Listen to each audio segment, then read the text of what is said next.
jom kita pergi ke Blentis Semerah Padi. Assalamualaikum, hai. Setelah sekian lama kami agak Blentis Semerah Padi, so hari tu kami nak pergi ke Blentis Semerah Padi sebab kita dah ada new setup for Blentis Semerah Padi.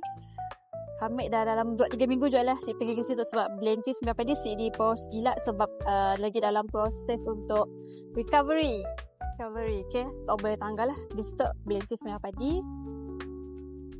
Okay, bagi yang tahu sini Blentis Semerah Padi, so kita orang tahu di situ is selalu di tempat preparation untuk tempat counter and everything kan. Sekarang Blentis Semerah Padi kita orang dah tukar, kita dah tukar masuk ke dalam tu.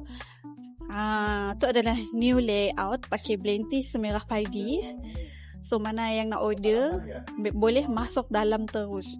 Boleh masuk ke dalam tu terus, and then kita orang boleh parking dekat depan tu. Orang boleh parking kat depan tu, boleh parking dekat ujung nun juga. Okay. Mun ada orang anggap kita Blentis Semerah Padi tu kosong dah.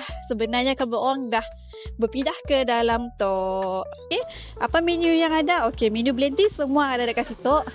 Untuk menu stall buat masa tu belum ada dekat situ lah. InsyaAllah mungkin in one day in future kamu akan usahakan. So kita orang jangan lupa singgah.